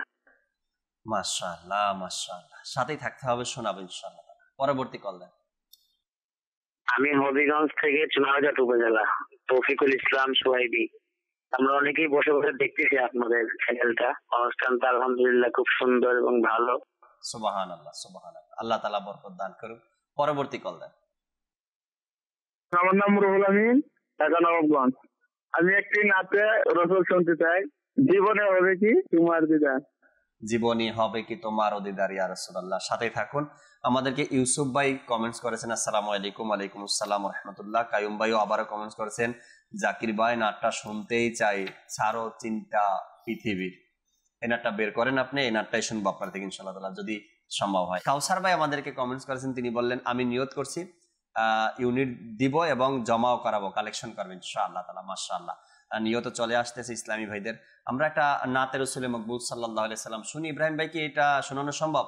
ছাড়ো চিন্তা পৃথিবীর কালামটা যদি থাকে আপনার কাছে শুনিয়ে দিন আমাদেরকে। সাল্লু আলাল হাবিব সাল্লাল্লাহু তাআলা আলা মুহাম্মদ সাল্লাল্লাহু তাআলা আলাইহি ওয়াসাল্লাম। صلی علی رسولنا صلی علی حبیبنا صلی علی محمد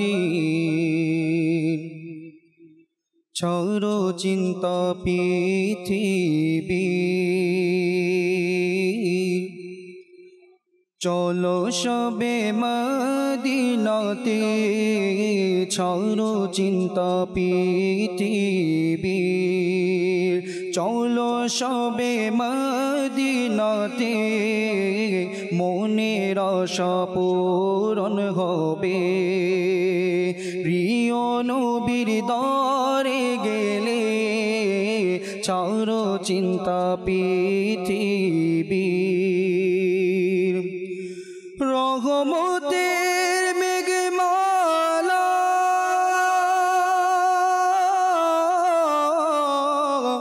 শ্রীয় ছায়া দিতে থাকে প্রিয় নবীর দিবানা। ঘর থেকে বের হলে প্রিয় নবীর দিবানা। ঘর থেকে বের হলে ছাড়ো চিন্তা পৃথিবী, চলো সবে মদিনাতে প্রিয় নবীর ধারে গেলে মনের আশা পূরণ হবে, ছাড়ো চিন্তা পৃথিবীর। মামিনার দুলালে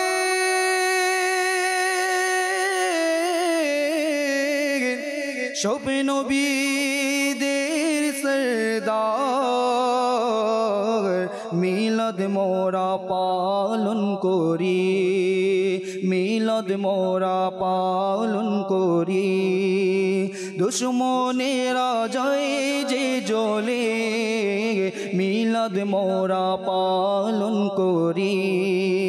দুশ্মনেরা জয় যে জ্বলে ছাড়ো চিন্তা পৃথিবী, চলো সবে মদিনাতে মনের আশা পূরণ হবে। প্রিয় নবীর দ্বারে গেলে ছাড়ো চিন্তা পৃথিবীর। সারা বিশ্বের একটি জায়গা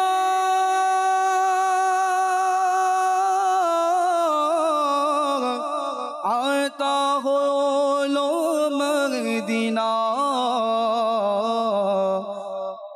যেথায় আমাদের মতো অচল টাকা যায় যে চলে, যেথায় আমাদের মতো অচল টাকা যায় যে চলে ছাড়ো চিন্তা পৃথিবী, চলো সবে মদিনাতে মনের আশা পূরণ হবে।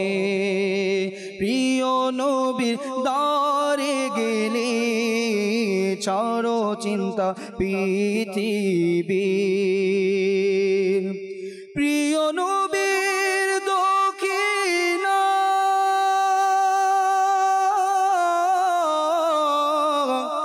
আমরা প্রতিদিনই পাই, প্রিয় নবীর দক্ষিণায় প্রতিটি দিন যায় যে চলে প্রিয় নবীর দক্ষিণায় প্রতিটি দিন যায় যে চলে ছাড়ো চিন্তা পৃথিবী চলো সবে মদিনাতে প্রিয় নবীর দ্বারে গেলে মনের আশা পূরণ হবে ছাড়ো চিন্তা পৃথিবী অন্য কারো দরবারে যায় না কখনো তারা পূরণ হয়ে যাদেরই আশা পূরণ হয়ে যাদেরই আশা প্রিয় নবীর দ্বারে গেলে ছাড়ো চিন্তা পৃথিবী চলো সবে মদিনাতে মনের আশা পূরণ হবে। সুবহানাল্লাহ। তৌফিক ভাই, এমন একটা শহর যেখানে আমাদের মতো এই অচল পয়সাগুলোই চলে। আল্লাহ তাবারক ওয়া তাআলা সকলের অন্তরে এমন মোহাব্বত দান করুক। কত সুন্দর কথা লিখছেন। আমাদের মতন অচল পয়সা সেখানে চলে, অন্য কোথাও আর চলে না। কে গ্রহণ করবে আমাদেরকে? আজ যে সম্মান, আজ যে আল্লাহ তাবারক ওয়া তাআলা ইজ্জত দিয়েছে, আপনাকে আমাকে সম্মান দিয়েছে, রাস্তায় বের হলে মানুষ সালাম করে, সম্মানিত স্থানে বসতে দেয়, সবার আগে মাইক দেয় কথা বলার জন্য, বিচারের জন্য আগে ডাকে, কার ওসিলায়, কার সাদকায়? নবী পাক সাল্লাল্লাহু তাআলা আলাইহি ওয়াসাল্লামের সাদকায় আল্লাহ তাবারক ওয়া তাআলা আমাদেরকে এই নিয়ামত দান করেছেন। তার উসিলায়টাও তো বললেন কি আমাদের প্রতিটা দিন ভালো কাটে আমার নবীর উসিলায়, তাই না?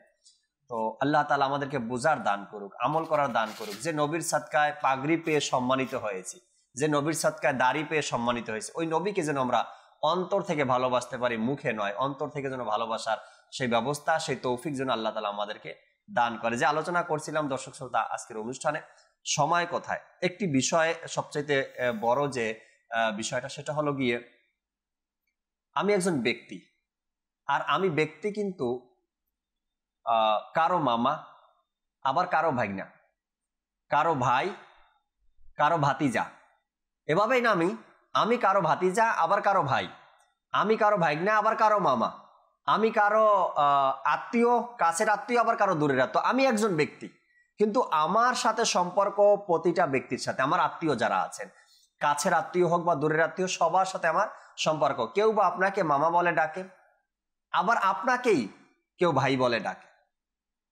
কিন্তু এটা হয় না কখনো কি একজন ব্যক্তিকেই আমি মামা বলবো আবার তাকেই ভাই বলবো, এটা হবে না। কিন্তু আমাকে কেউ মামা বলে, আবার কেউ ভাই বলে, কেউ আবার চাচা বলে, কেউ আবার দাদা বলে।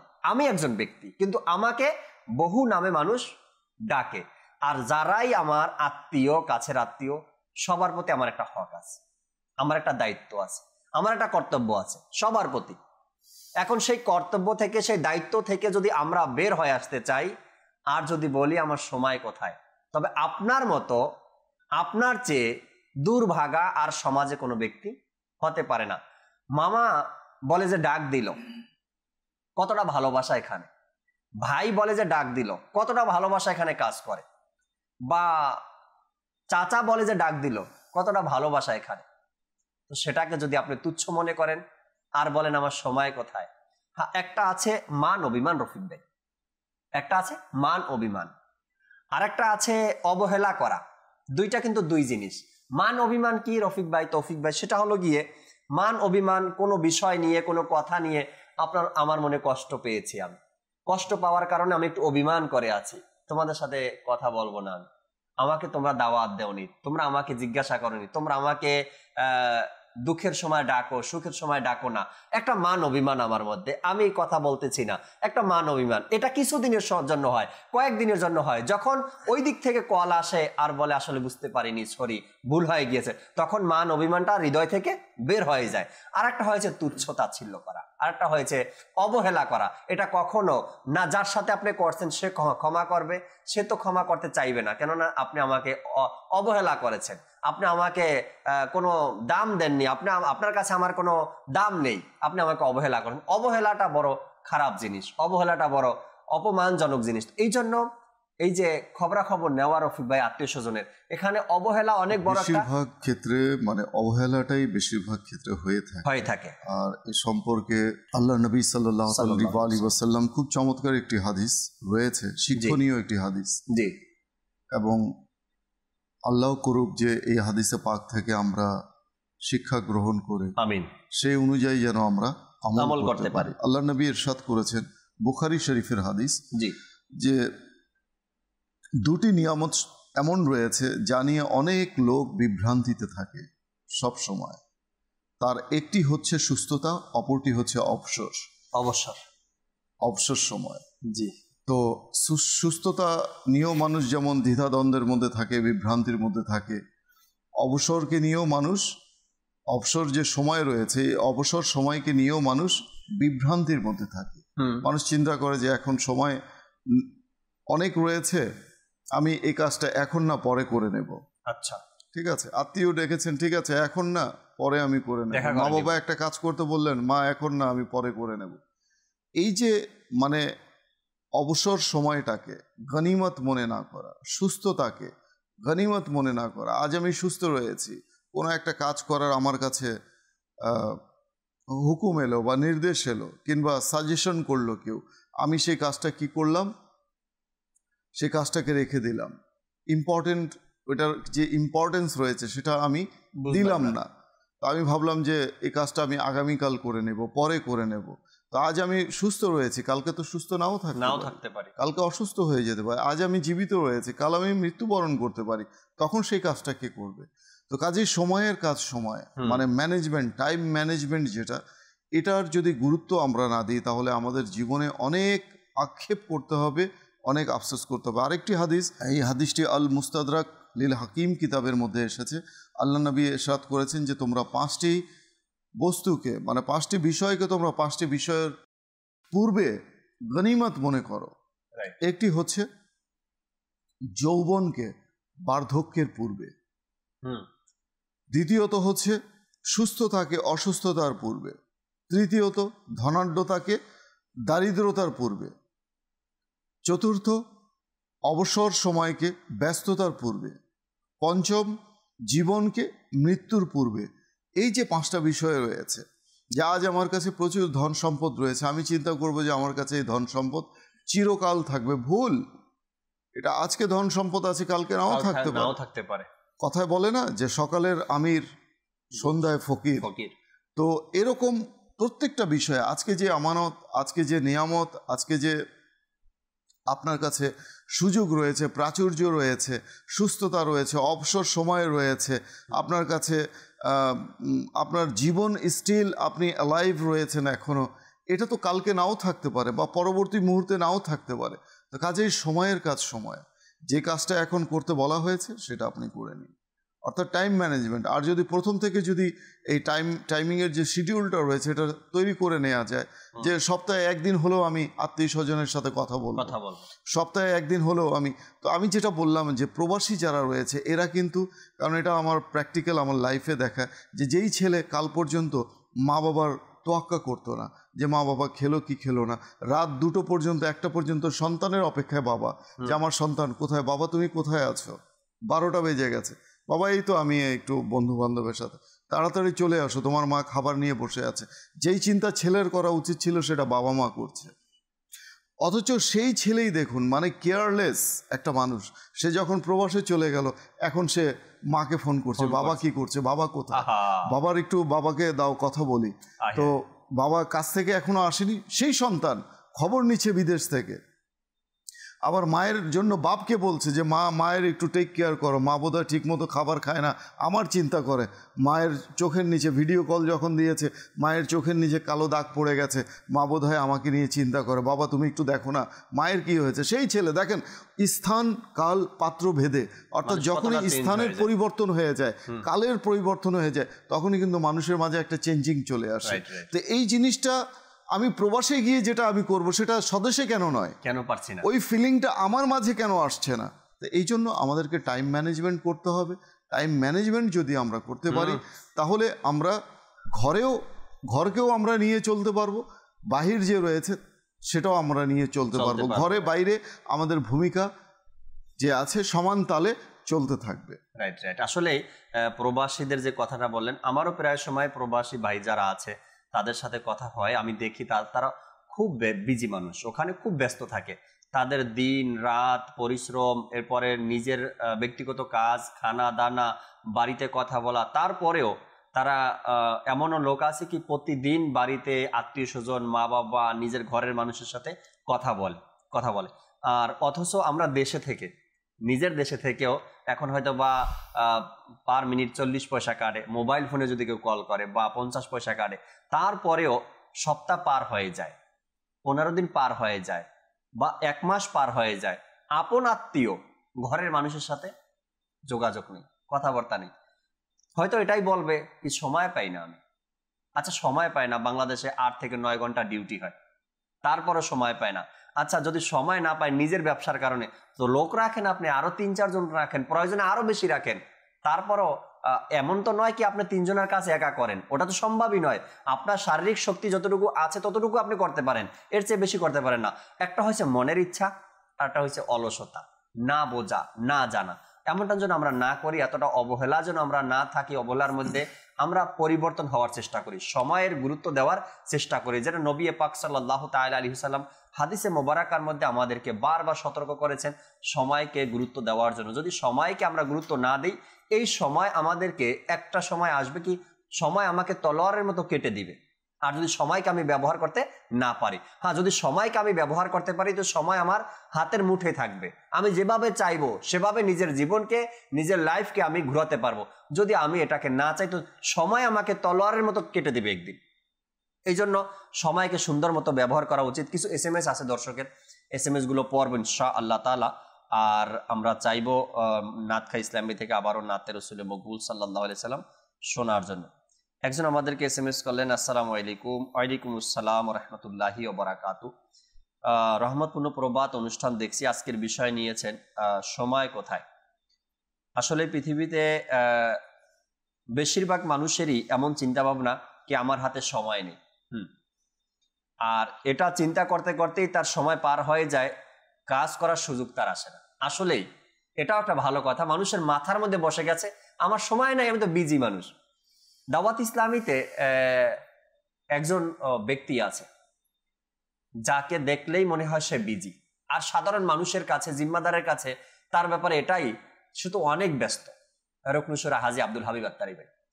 তো একদিন এক পরামর্শ সবার মধ্যে আমি তাকে প্রশ্ন করছিলাম এটাই, যে হুজুর আপনার কাছে দাওয়াত ইসলামের মধ্যে যত কমিটি আছে তার সবচাইতে হাই লেভেলের কমিটির রুকনের মধ্যে আপনি, রুকনে শুরা আপনি, এবং আপনার কাছে দাওয়াত ইসলামের যে ডিপার্ট আছে প্রায় 21টা না কয়টা জানি ডিপার্ট তার কাছে।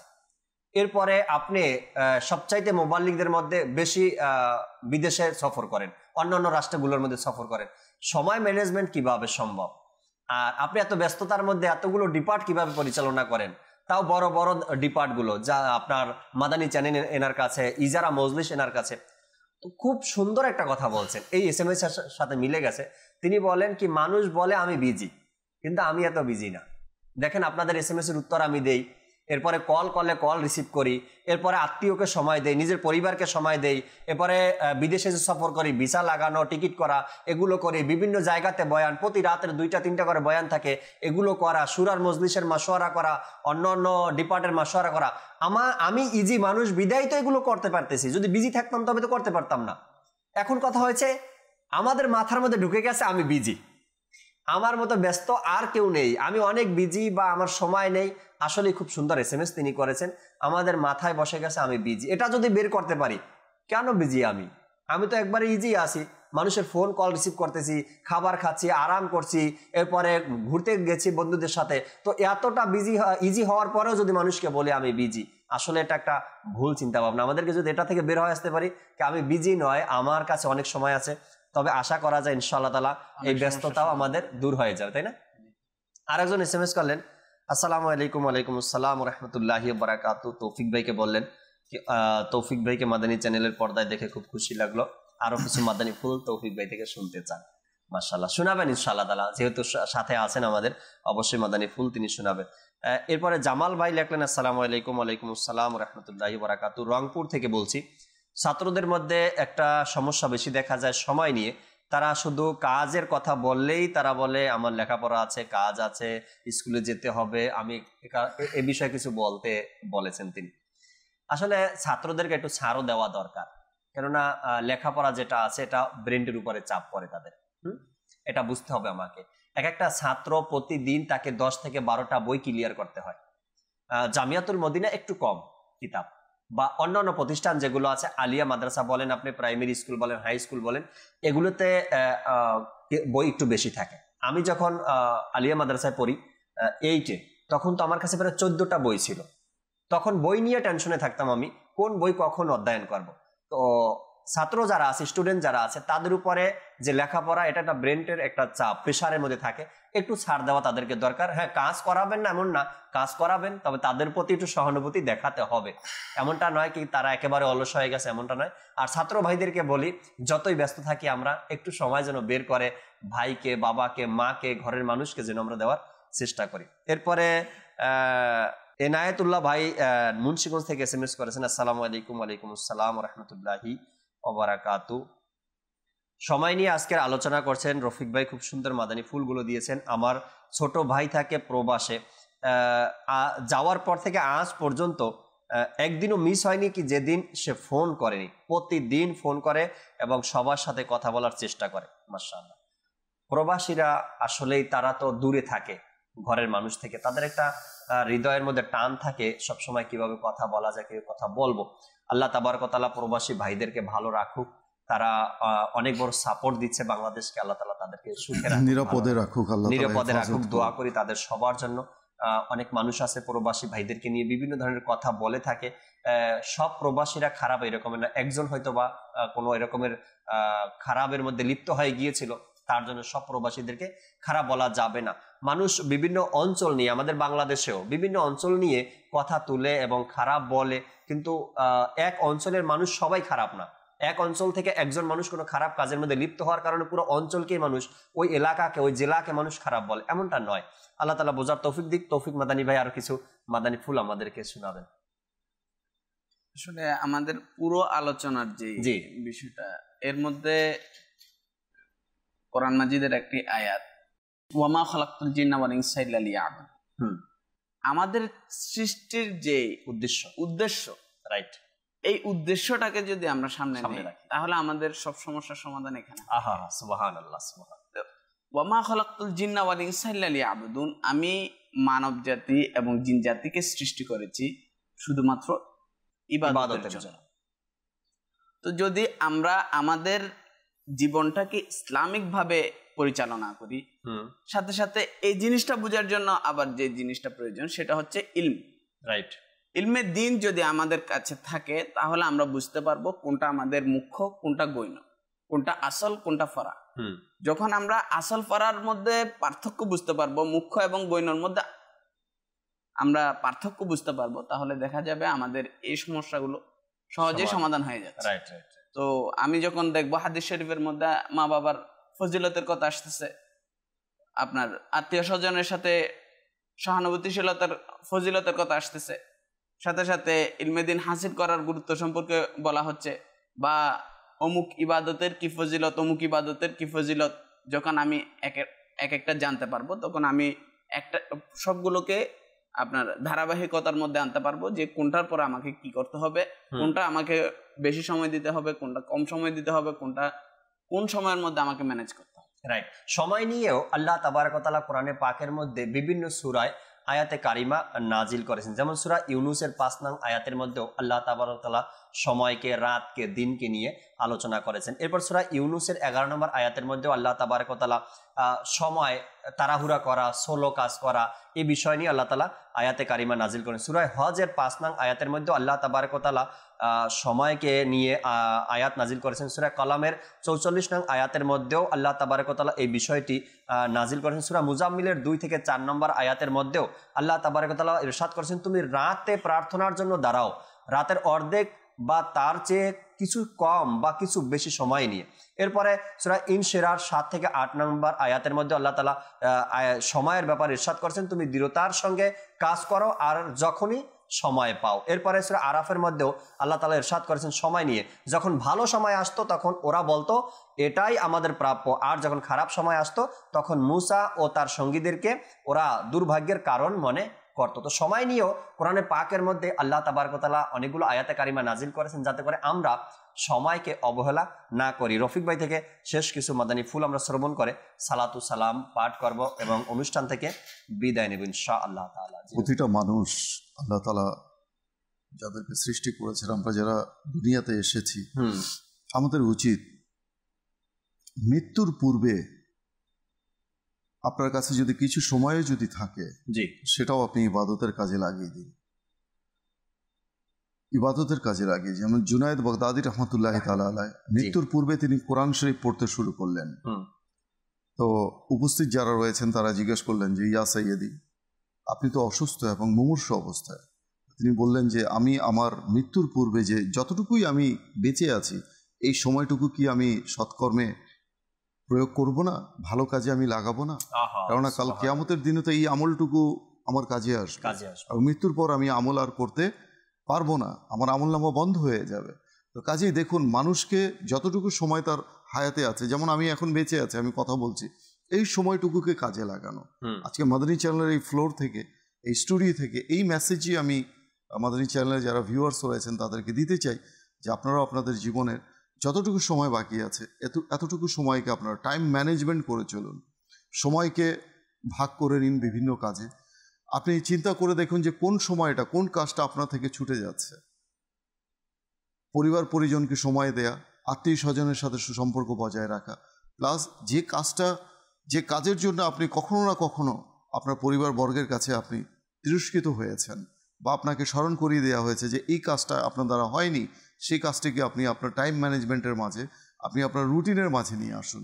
দেখবেন ইনশাআল্লাহ তাআলা আপনার পরিবার পরিজন আপনাকে পূর্বের চেয়ে আরো বেশি ভালোবাসতে শুরু করবে। আমি আরেকটা জিনিস করব, সেটা হচ্ছে বিশেষ করে আমাদের এই আলোচনা যে বা যারা শুনছেন এদের মধ্যে অধিকাংশ হবে এরকম যারা মাদ্রাসা বা দ্বীনি মাযহাবী কোনো এডুকেশনের সাথে জড়িত না। তো এদের ক্ষেত্রে যে জিনিসটা ফ্যাক্ট করে সেটা হচ্ছে আপনার নিয়ত। উনি খুব সুন্দর মা বাবার খেদমত করে নিল, সাথে আপনার আত্মীয় স্বজনের যে হক এটাও আদায় করে নিল, বা যেটা ওনার মতলুব প্রয়োজন প্রতিটা কাজ করে নিল, কিন্তু সওয়াবের নিয়ত না করার কারণে এনার ঘাটতি চলে আসতে পারে। তো আমরা সাথে সাথে এটাও নিয়ত করে নেই যে এই কাজ যে আমি করছি এটা আমার দ্বীনি তারাক্কির জন্য, এটা আমার আখিরাতের ফায়দার জন্য, আখিরাতের উন্নতির জন্য। তো কোরআন মাজিদের মধ্যে একটা আয়াত যে বান্দাকে বলা হয়েছে যে হে মানব সকল, তুমি তোমার রবের দিকে দৌড়াতে থাকো, এমনকি তার সাথে সাক্ষাৎ করো।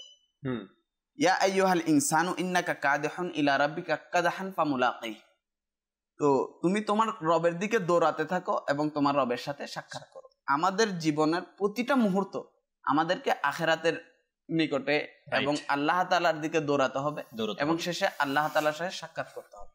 তো আমাদের যে কর্মই হোক না কেন, যে কাজই করি না কেন, এটার মধ্যে আমরা এই নিয়তটা শামিল করি যে এটা আমি আমার আল্লাহ রাসূলের সন্তুষ্টির জন্য করছি। ব্যাস, আসলেই যাই করব জীবনে আল্লাহ তার রাসূলের সন্তুষ্টির জন্য করতে হবে। যখন আল্লাহ তার রাসূলের সন্তুষ্টির জন্য করতে যাব তখন ওই কাজটা হবে সত্য, ওই কাজটা হবে হালাল, ওই কাজটা হবে ন্যায় বিচার, না হয়তো সম্ভব নয়। আজ কোনো ব্যক্তি চুরি কিন্তু আল্লাহ তার রাসূলের সন্তুষ্টির জন্য করবে না, তার কারণ সে জানে এর মধ্যে গুনাহ রয়েছে। আর যখনই সে কাজ করতে গিয়ে এই নিয়ত করবে আল্লাহ তার রাসূলের জন্য করব, তখন সেই কাজটা হবে সাফ, পরিষ্কার, হালাল, জায়েজ কাজ হবে।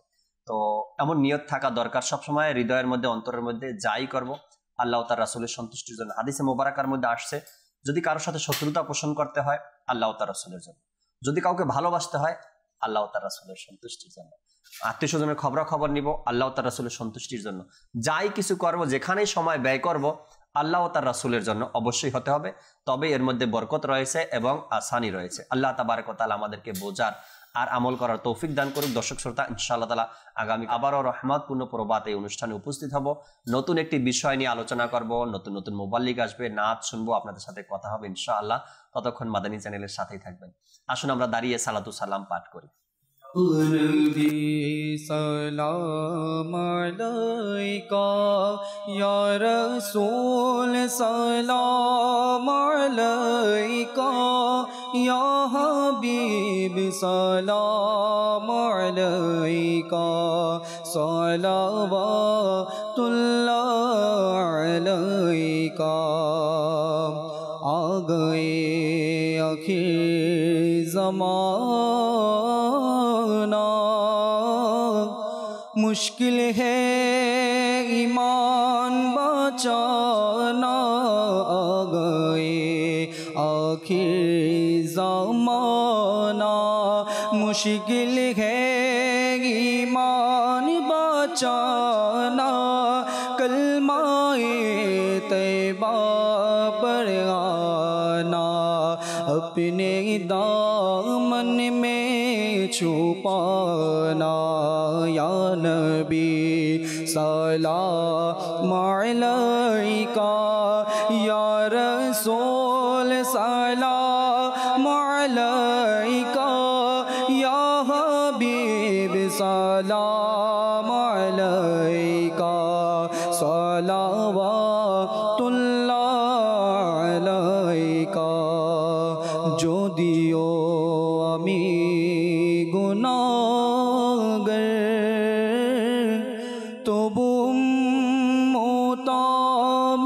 তোমার যদিও আমি গুনাহগার তবু মোতামি তোমার আমার স্বপনে এসো না মদনী মদিনে वाले या नबी सलाम अलैका या रसूल सलाम अलैका या हबीब सलाम अलैका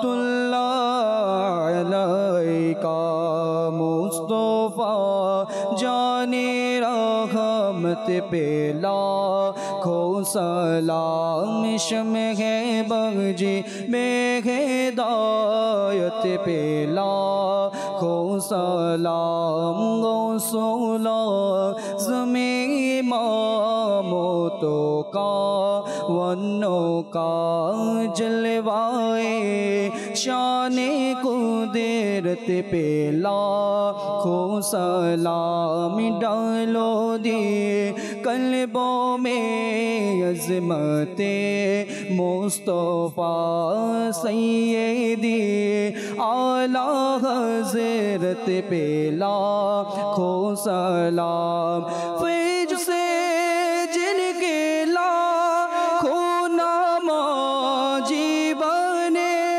फैज से जिनके लाखों इमाम में सजे उस आमीरे अगले सुन्नत पेला खो सलाम मुस्तफा जाने रहमत पेला खो सलाम शम्ह बजी में हिदायत पेला खो सलाम अस्सलातु वस्सलामु अलैका या रसूलल्लाह व अला आलिका व अस्हाबिका या हबीबल्लाह सुब्हानका अल्लाहुम्मा व बिहम्दिका ला इलाहा इल्ला अंता अस्तगफिरुका व अतूबु इलैक सुब्हानका अल्लाहुम्मा व बिहम्दिका ला इलाहा इल्ला अंता अस्तगफिरुका व अतूबु इलैक सुब्हानका अल्लाहुम्मा व बिहम्दिका ला इलाहा इल्ला अंता अस्तगफिरुका व अतूबु इलैक अस्सलातु वस्सलामु अलैका या नबी अल्लाह व अला आलिका व अस्हाबिका या नूर अल्लाह ला इलाहा इल्लल्लाह मुहम्मदुर रसूलुल्लाह सल्लल्लाहु ताआला अलैहि वसल्लम তাহাজ্জুদ আর ফজরের অভ্যাস আছে যার রহমত পূর্ণ প্রভাত হয় তার